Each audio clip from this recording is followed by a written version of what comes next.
All right. Thank you all for being here for this conversation with the great German composer and musician, Hans-Joachim Roedelius, and Grammy-nominated American composer and sound artist, Tim Story. We're doing this conversation on the occasion of the Chicago opening of the Roedelius Cells at Experimental Sound Studio in partnership with the Goethe Institute, Chicago. The Roedelius Cells is a multi-channel audio installation by Tim that features original piano recordings by Hans-Joachim. You can experience it by appointment at ESS in Edgewater, and also as an immersive virtual experience for this one in an online space that was built out specifically for the work by Matthew Gantt. So there's more information on the Goethe Institute website as well as on ess.org. So I'm just going to read a quick description of what the installation is in very brief, and then we'll dig into it more. So over the course of nearly 2 decades of musical collaboration, longtime friends and colleagues, Story and Roedelius, captured many hours of the latter's intuitive solo piano improvisations. Rediscovering these unused recordings years later, Story began treating them more as building blocks than finished compositions. Repurposing very small edits of this material into layered, evolving patterns, Story painstakingly built compositions solely from these discarded piano recordings, which ultimately bore little resemblance to Roedelius's originals. So in the installation that you experience at ESS, and it's been at many other locations as well before this, it's an 8-channel circle of speakers. And so you can experience it by positioning yourself in the middle and hearing all of them at once, or kind of moving around from speaker to speaker, which gives a lot of authorship to the audience as well. So Hans-Joachim and Tim, I'd like to just start out with asking how y'all came to work together and what your collaborations have looked like over the years. Tim, I never asked you this question. Never. How long did you need to get it together, all this stuff for the cells? Oh, the cells. How many years? 6 months, but the recordings, of course, were over 10 years. Achim and I met, I had just released, or was just in the process of releasing my second album on a European label in the 80s, and I had always admired Achim's music. So I went over to Europe in 1983 for several months, and I visited the record label and journalists there and other people. There seemed to be more interest in my music in Europe. And I spent a week with Marta and Achim. I just sort of phoned them up and said, hey, I'm in the area. And they invited me to come. And I ended up spending a whole week with them. And we've been friends ever since. And even though we worked I'm in similar areas of music, we didn't work together. We always had too much fun, I think, just being friends, and it took 20 years before we said, hey, maybe we should do something together. So it was really born of a very long friendship and a friendship with the family. I watched their kids grow up from the time they were like 7 or so, I think Rosa was. So yeah, it was really a relationship that started with a friendship for many years. Even though we were both doing music professionally, we didn't actually work together for quite a while. Did y'all start, when you did start creatively collaborating, did you start with a specific idea, or was it just like, we should do something after all of these years? Achim, you answer this one. Oh yes, because we invited you to come with us to the beautiful lakes of Loons. And because it's such a magic place, the upper lake of Loons, that we somehow thought about if we ever do something, we will doing remembering our nice walk hill to get to the upper lake of Loons, because it's like being in a fairy tale. And I think we had in mind, if we started to think about doing something, we thought about our first meeting at that lake. Yeah, we decided after we had recorded these pieces, and they it just came about naturally. We traded audio files a little bit. We also did some recording when we saw each other at various things. There was a festival started that Achim and Marta got together at this lovely lake that we had met. It was really a hot summer in '83, and we went up for a few days to this wonderful lake. So when we finished this project, we called it Lunds named it after the lake up there. And that became a festival, which is still going strong after almost 20 years. That began in Lunds. It's now in the city of Baden. But yeah, I think we just decided, let's work on some things. We both had a little stretch where we weren't working on anything new, and it just felt so natural and great. And the music turned out so well that it just sort of started from there. That was back about 2003, I think, with the original Lunds album. Well, I think the Lunds music is so magic, like the area is. It's a very magic area, a very old forests and very, very beautiful. So I think if I listen to the music, I can see the area of Lunds and the nature, and it's beautiful. Didn't we start with persistence of memory? Was this before? Yes, we did. The Lunds was really the first really sort of planned record, but we did a much more abstract record first because we were invited to play at a concert in Philadelphia. So we improvised at home here at my studio here, and then performed in Philadelphia this piece. So that Lunds was actually preceded by a couple of years by the Persistence of Memory, which is just a 55-minute long abstract piece that just sort of winds in and out of music concrète and little small phrases and musical gestures that sort of create this long kind of ambient soundscape in a way. But that was really the first. But I think Lunds was the first major. Persistence of Memory we released as a small limited edition, but Lunds was out on a much bigger label and was, for most people, that was their introduction to our collaboration, for sure. Nice. Do y'all, when you collaborate, are you collaborating mainly in the studio? I know that these recordings for the Roedelius Cells are from recordings from the studio, but between Germany and Ohio, is there a long distance collaboration process that y'all have as well? We've been lucky, really, more and more lately. Lunds, I think, a lot was Achim, that we traded a lot of things back and forth. We didn't see each other like all that often, like maybe once every couple of years. But we've been so lucky, especially I come to the Achim and Marta's festival, the More or Less festival, every year, and we often get together several times a year. So recently, starting with Inlandish and continuing, we're together quite a bit, especially recording the basic original tracks. I didn't take those in the studio and work on them over time.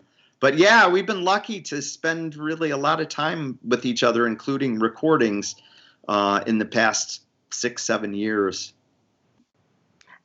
Well, I remember when we asked a label if they want to release it, and the manager of Grönland, they said, no, it's not in our area. So Grönemeyer was listening to it and said, oh, what are you doing? I want to release it, when he was listening it at night. And the manager phoned up and said, I hope you didn't give it to another company, because I really want to release it. So we got friend with Grönemeyer as well. It's a label owner. Yeah. With the label owner.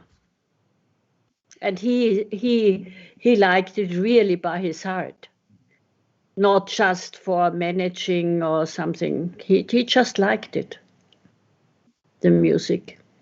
Yeah, that was really nice. It was the beginning, and nobody really knew about our collaborations. And Achim had said we should send this to Groenland. They had a big success with Neu. They were based in Germany and London, and Neu and these other German groups. So we sent it, and they said, "Oh yeah, I don't think so, whatever." And I think he lose someone. He lost a family member or something, and had this CD that had been laying on the company desk for months. When he lost his brother and his wife. He was kind of I think the music lifted him up. Yeah, he just rediscovered it months later, and in that time he thought it was very healing music. I mean, that seems like something that's kind of beautiful about working together over such a long time. Things, even, whether it's in somebody else's hands or whether it's your own processes, there's this extended timeline over which things can evolve and happen. Tim, I wonder if you could dig a little bit more into what your process was for the Roedelius cells and how you came to decide to put this sound and this new composition really together. And I think, well, I'll just start there. There are a couple more parts of it that I want to dig into a little bit more, but absolutely, yeah. The beginning, it was a process that happened slowly because it was a process that I had already begun. A lot of times with Achim's music, we will do a lot of improvisations in the studio, and then we'll find things. And if I'm there, if we're recording it together, we'll sort of work out these compositions. It's like, oh yeah, change to this, and then we'll end here or whatever. But I realized I had hundreds of hours of really beautiful music that didn't go anywhere. It was sort of like we might be talking over it, or we might, it might have been just a little phrase that Achim was playing that was just a little beautiful moment, and we moved on to something else. And so I was just in the studio, that we did these recordings over the span of maybe 10 years, always with the same microphones, always with the same piano. So the sound of these 10 years of recordings was almost identical. The time melted away because it wasn't recorded on different pianos or different studios. So I had all of this material, and I just started sort of fitting them together, thinking it might make a nice album or a nice way to conceptually think about a collaboration, a way to use these beautiful moments together that didn't really have a beginning and an end. Scott Boberg at the Toledo Museum of Art had invited me to do something. We had lunch, and he said, "Hey, if you ever have an idea for an interesting exhibition or installation or any kind of art piece, let me know." And I said, yeah, sure. But a year later, I was playing around with these things that became the cells, and I became obsessed with them. I just started building these. I had about 3 or 4 of these pieces built out of these tiny little chunks that I overlaid. And while I was working on them, I would selectively mute some of the tracks. And it was like an aha moment. It was like, I have to allow people to hear what my process was, because I'm creating compositions out of material that isn't mine. And it's all about how the mind kind of brings order to chaos. I mean, I had all these unrelated recordings, and it was just my particular way of putting these things together. So then it occurred to me I had to preserve this for people to be able to kind of recompose it themselves. So by keeping these layers that were, sometimes they're right up against each other in time in the music, they might, one begins a phrase and the other finishes a phrase, and they feel like they're a connected harmony or melody, but those 2 pieces might have been recorded years apart. So it became really important for me to be able to hear that process that people be able to hear this process when they listen to it, and then be able to explore that space so that they can hear the sort of abstract layers that go into it, and by exploring it, they can kind of recompose my recompositions of Joachim's original pieces. I described it one time as it's like a mosaic, like Chuck Close or you break something and then you put it all back together. In this case, instead of just breaking a random pieces of glass, I was breaking a picture of Joachim's. It's like taking one picture, a whole bunch of pictures, breaking those, and then reassembling the pieces like a puzzle into something that never existed before, and it would have just disappeared. It's just random, discarded, outtakes basically. So it was really interesting to me to use material that would have just floated off into the ether to actually create something substantial that people would hear. Artists put thousands of hours into stuff that never gets recorded or released because it's like you're either practicing or playing around with stuff. So it was an interesting idea for me to use things that would normally have been discarded and work them into something that is very deliberate and, very composed. Yeah. That's true. Well, so Joachim, what is your relationship to this piece then? I think that this idea of authorship is so interesting, and it's kind of, I think I'm influenced by reading about your self-portrait pieces recent. So now I'm in that mindset of, this seems like, it could be a biography, but Tim, there's a lot of you in there also. So it's kind of this story of both of y'all together. So Joachim, what is your relationship to this piece? How do you feel about your role as a co-author in a way?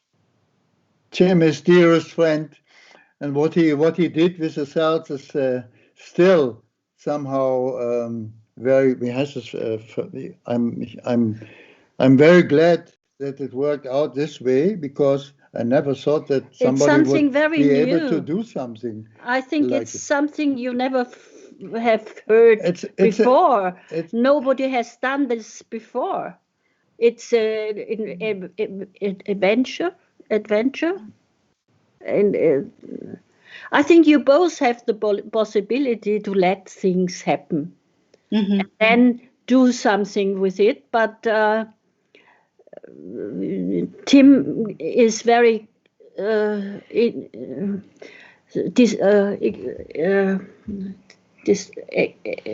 constructive. Is there this English word? It is there. Yes, it is. Joachim, when you hear the music now, do you feel like it's yours, or do you just sort of feel like it's ours? Or I'm very happy that it's ours. Me too, because I hear so much. I mean, part of the idea was to preserve these lovely things of yours, but some things are divided into such like a third of a second, like single notes. So there are some things that are so abstract that are mixed in with things that are, that really preserve the beautiful phrasing of Joachim. So, I mean, it really is in a way like a total hybrid of us, because my harmonic sense is totally in there by the way I layered these things. But these original pieces, more or less are these lovely phrases that were just played by Joachim over such a long time. The idea it's a big surprise. When surprise. It's every time different. If you go through the installation, you are always on a different. You hear it differently. It's always new. That's a great thing on it. You don't hear always the same thing. You always hear something else. I think nobody has done this before, and I don't know how you managed to do that.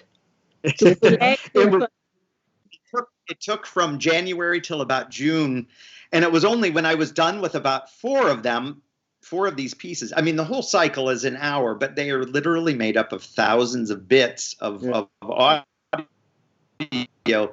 So after I had this brainstorm, it's like, we need to separate. I had finished 3 or 4 of these, before it occurred to me that I should send these to Achim. He might hate the idea. It's like, what are you doing to my music? So it was like, oh my God, I need to send it to him to see if he even will, this. And he said, this is great. I love it. Keep going. So yeah, in a way, I'm stealing somebody's personal music. And so it was so gracious of him to say, this is great. Let's go for this. Keep working on it. He comes from the 60s in Germany, the Fluxus and all the actionism and everything. So that sort of freedom of thought is totally ingrained in Achim's DNA already. It's this idea that you can borrow other people's work, that you can, that there should be freedom in art. It comes from his work in Germany in the 60s, but it's that whole mindset that I love working with, because there's no limits. It's like, hey, this is a crazy idea in a way, but he embraced it and we both see the value of it. So it's like, hey, let's just try it. Let's just see what happens.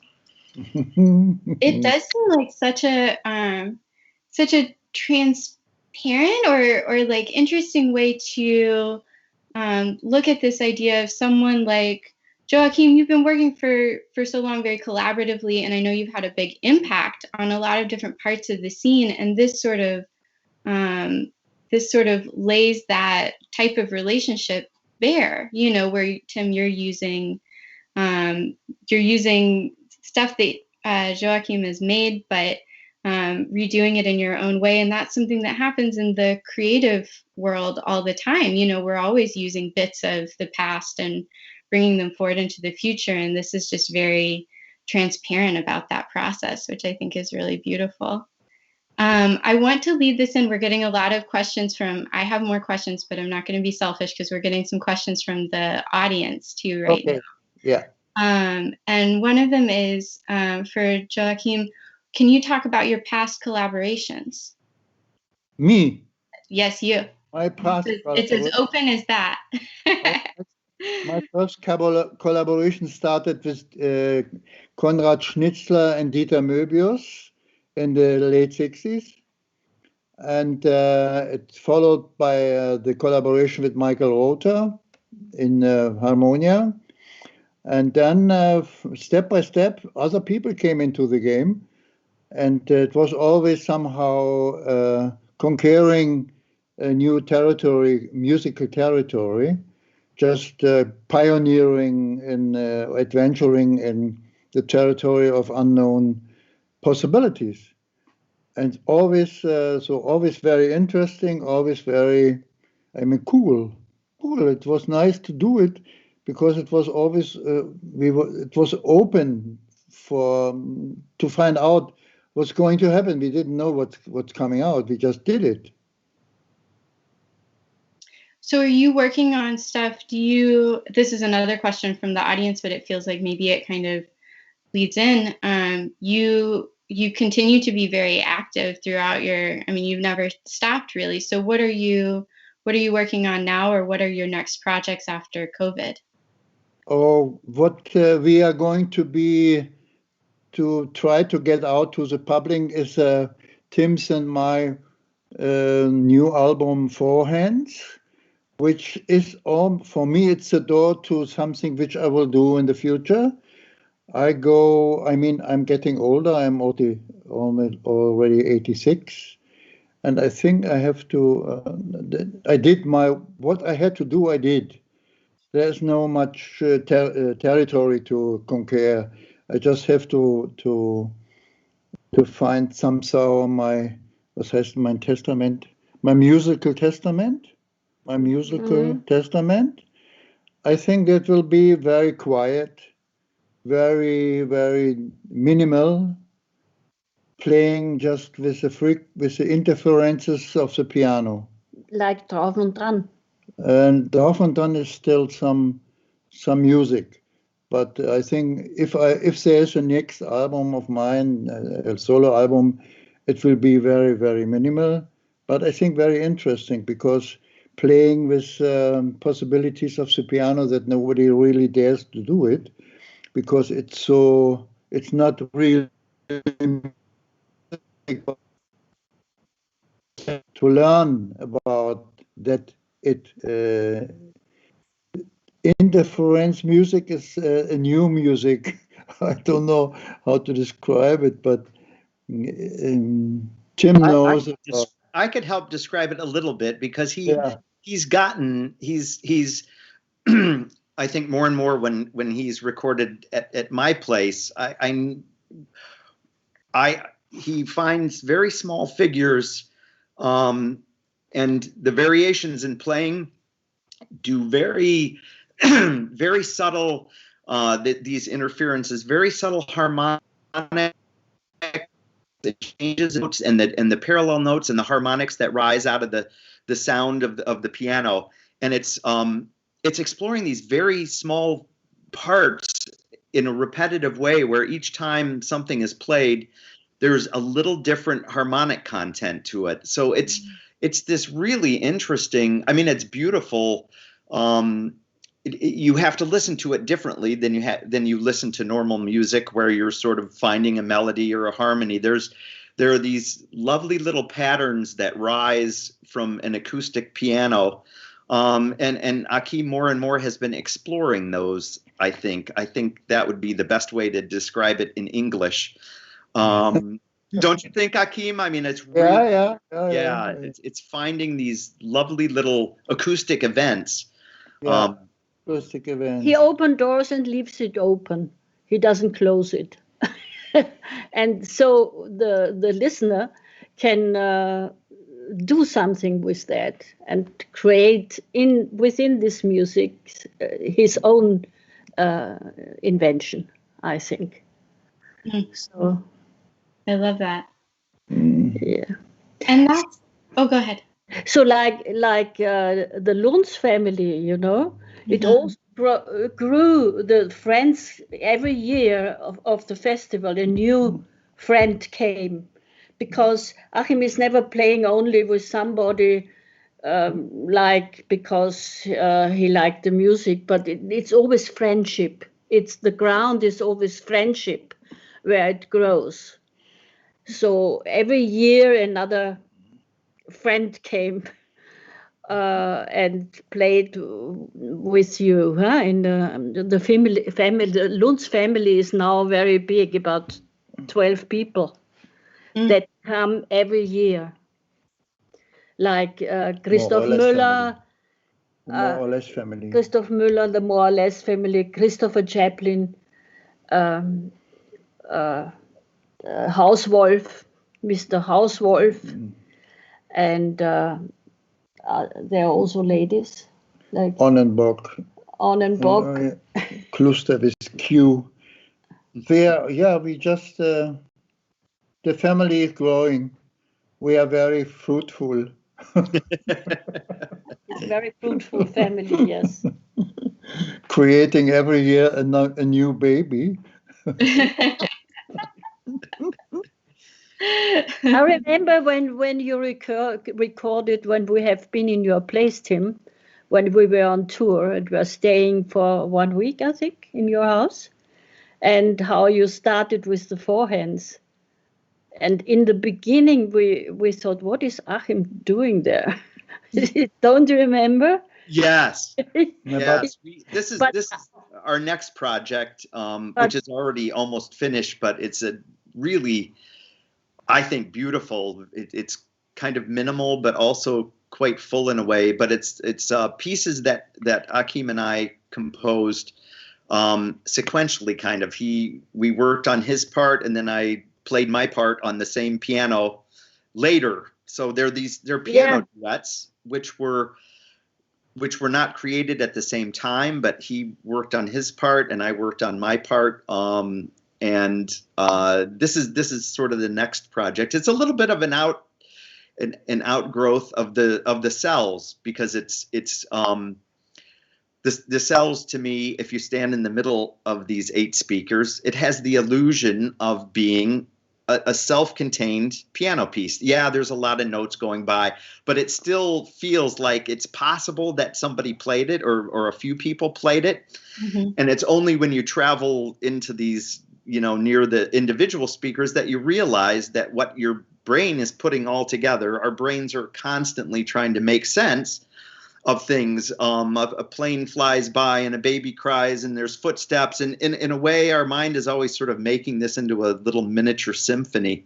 So the cells, it was a little bit like that, where if you stand in the middle, your brain makes up the idea that all these things are connected and that they're all linear, like a regular recording. It's only when you wander around that it's like you realize that one note out of this melody was coming from a completely separate layer. And the forehands is pieces that we're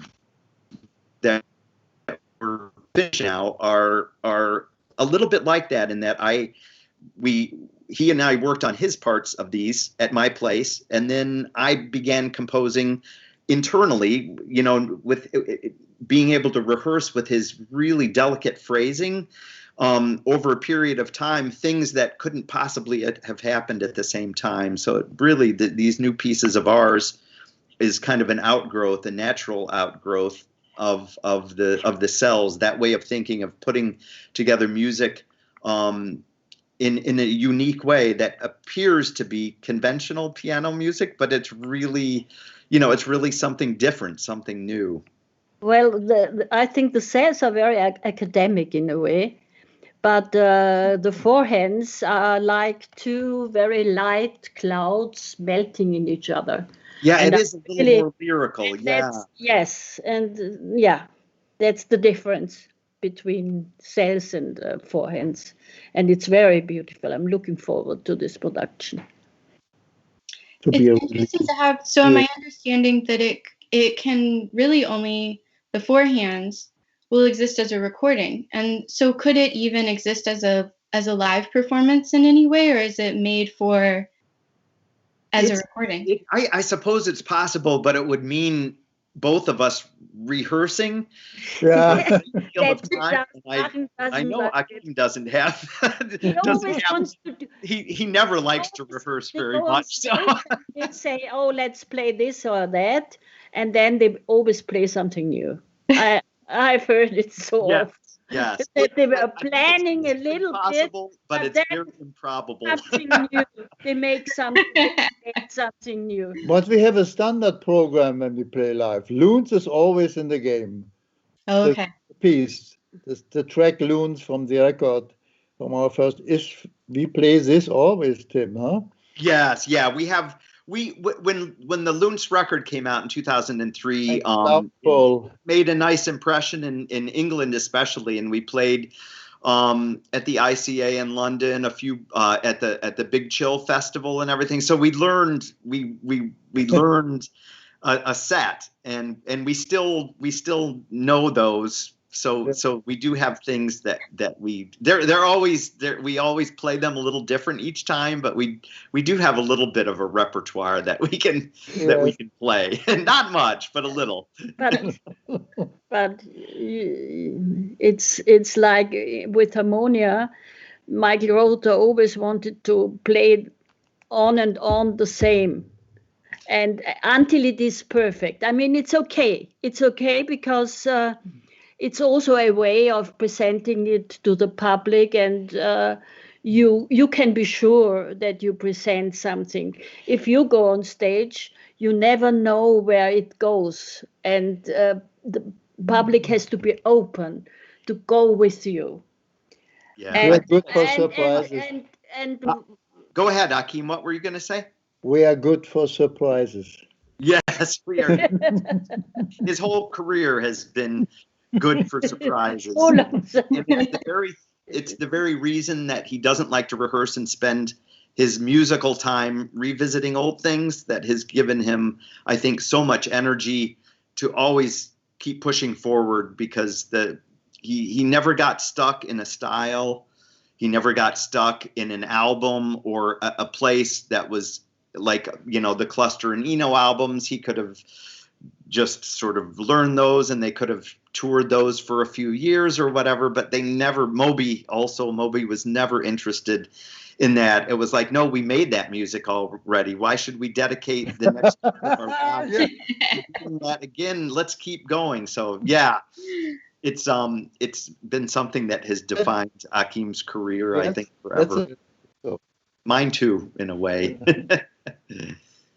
I have one question from the audience and then a follow-up question on this. They want to know, what kind of gear did you use for the recordings? Synth or modular, sequencer? No, the Cells is all acoustic piano with 2 Schoeps microphones, which I've had forever. So all the recordings were simply done on a stereo microphone setup to digital. And so I did all the chopping up and everything in Pro Tools. So all of the audio sources, there's no electronics on it. There's one piece that sounds electronic, but all the sounds are piano on there, and some of our incidental conversation occasionally gets swept up into the individual layers. So there's a time when Achim in one of the pieces knocks off something off the piano, his glasses, and you can hear something fall, and he says, "Ooh la la."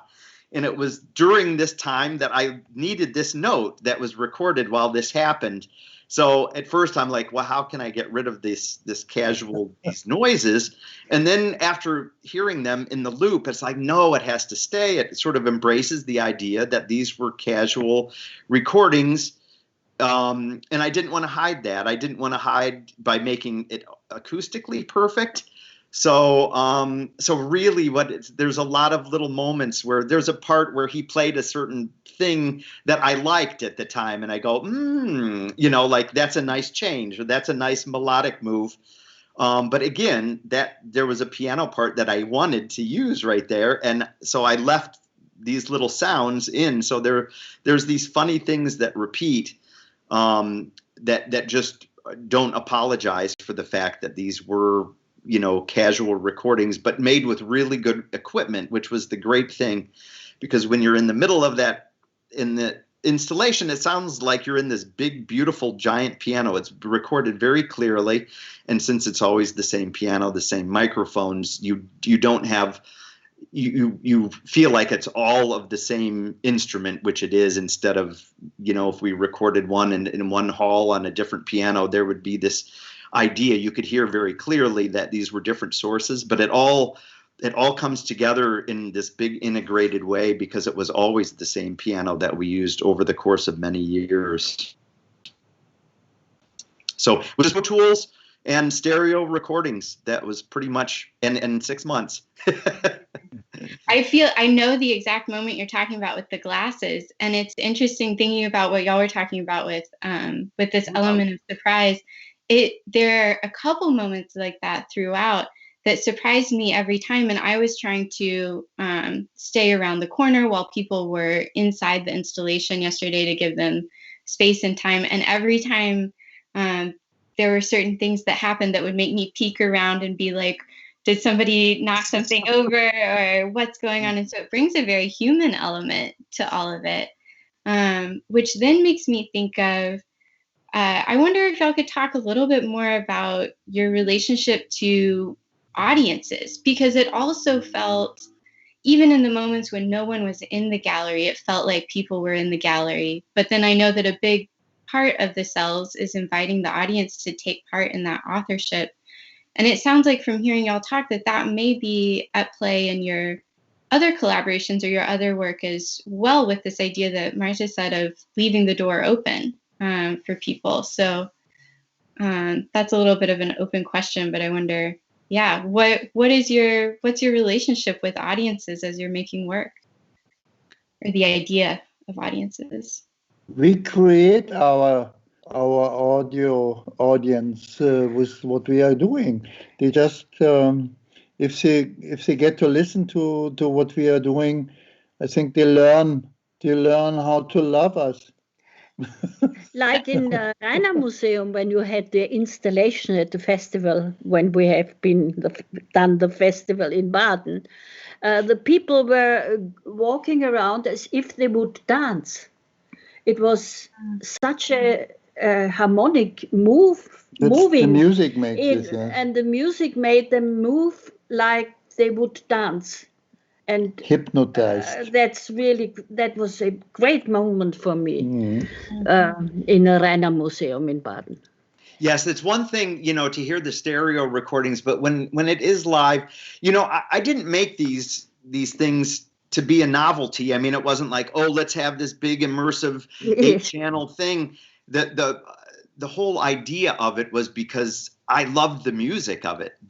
Even before I realized how it should happen with 8 channels, I did it purely for the music of it. So I think if there's anything really great about about inviting the audience in, is that you're inviting them in with something that they know. I mean, that the piano is like the most recognizable Western instrument. Probably people know it immediately. I could have made a record like this out of traffic noises or machinery where I chop up all things, but there's something really great about making a beautiful musical work out of it, because you can pull people in with this, oh, I like piano music, I'm going to go hear this, I like this, I can hear where it's coming from. And then they get in there and then they realize that you've subverted the whole idea of what piano music is or what piano music can be, because they realize that their mind is making the music,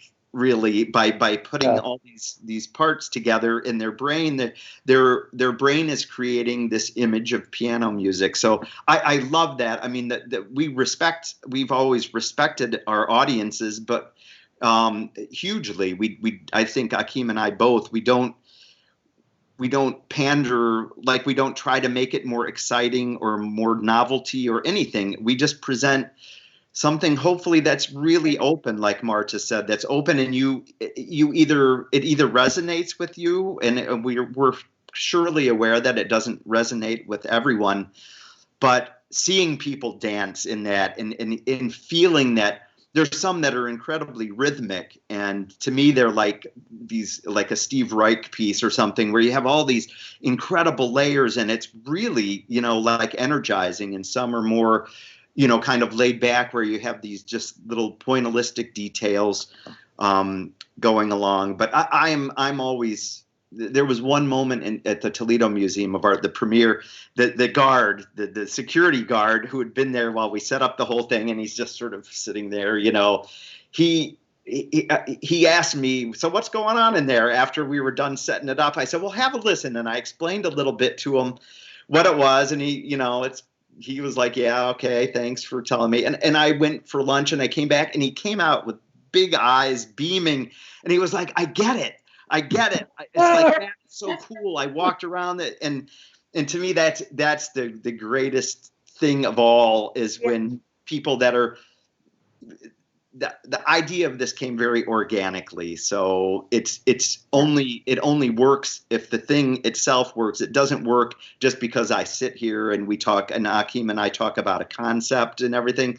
It works because you can sort of dance with it, and it helps teach you something about your mind, and you can enjoy it like as a work of experimentation, but also hopefully you can love it as a piece of music too. So hopefully it has a lot of different facets that work equally well, hopefully. And you'll get a lot of comments, Olivia, and I can't wait to hear what your audience thinks of it.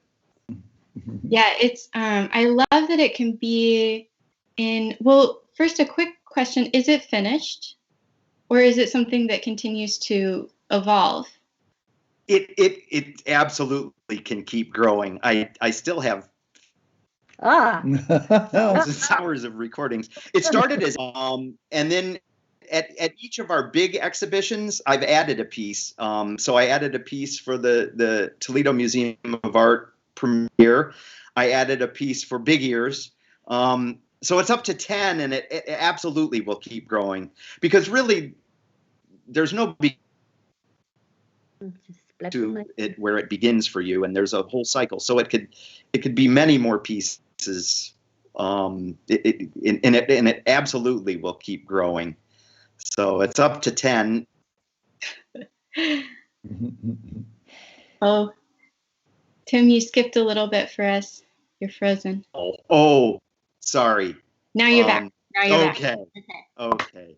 I was just saying that, yes, it is growing and it will continue to grow. It's hanging again. I love that it's different in different, it kind of takes on a new life in each different space that it's in, right? And so I wonder if you could talk a little bit about what your experience has been in putting it in virtual space this time, and how that feels as a place for it to exist, in the collaboration with Matthew Gantt.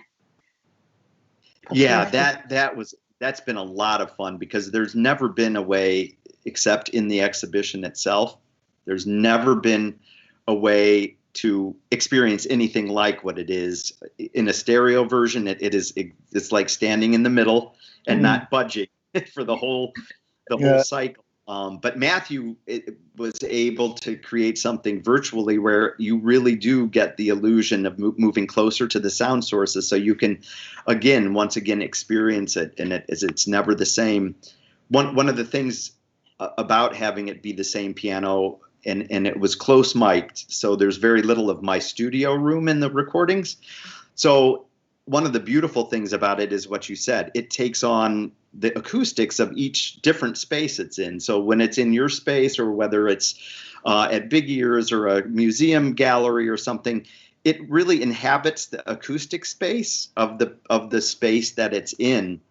In that way, it's very flexible. It sounds like this piano notes are being generated live in whatever room you're listening to it in. So in the virtual space, it's fantastic, because, again, you're not in any kind of, real acoustic space, but Matthew has been able to, do this wonderful thing where you can explore it in a literally an endless space, this big universe where the sound sources are coming out of these like circles that all coexist and keep moving. So it's a great deal of fun to see this for the first time in a different way, which has always either been a stereo recording or the actual physical event.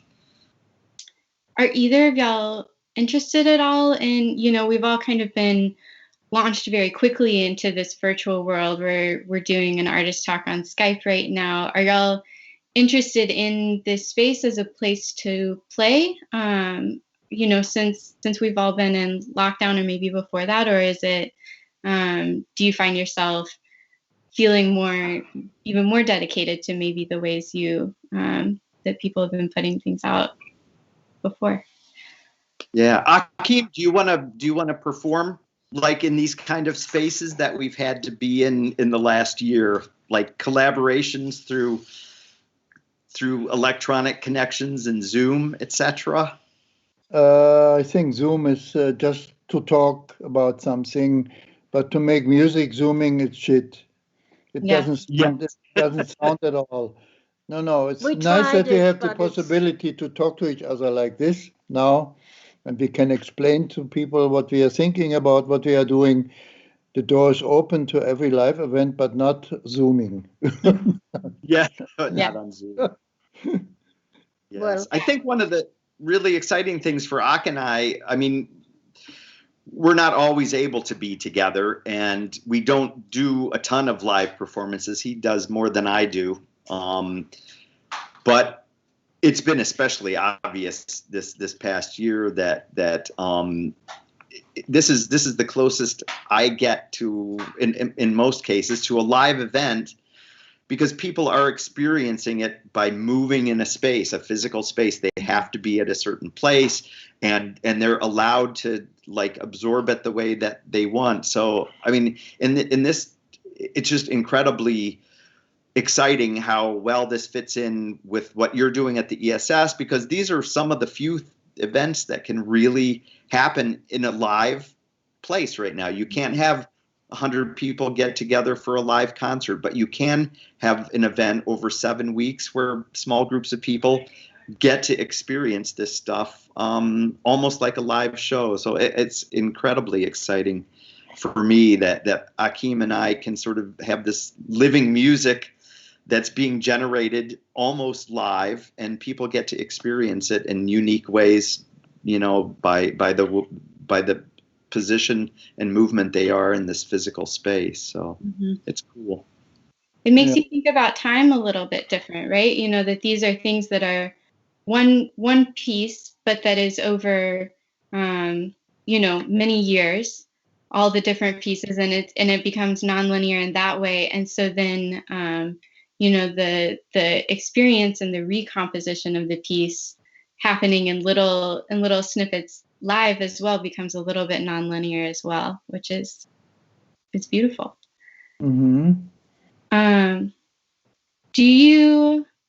I just have a couple more questions, and I'll take a peek at what the audience is looking at. But I wonder, Tim, has this changed the way that you work on other projects? Are you looking for fragments now? Would you consider doing this with other work, or is this kind of a singular project for you? No, I like, I used to try to hide my edits. Like, you know, like if I was recording, doing one of collaborations with Hakeem, I would try to make, you know, it's like, oh, I love this part, but this other part needs to come in. And I would make these edits as close, like, you know, as invisible as possible. And there was something really liberating about not being apologetic about it, but really relying on these edits to build something where that construction was obvious. So absolutely, I will use, I've been working, just toying a little bit with some recordings of Third Coast percussion there in Chicago.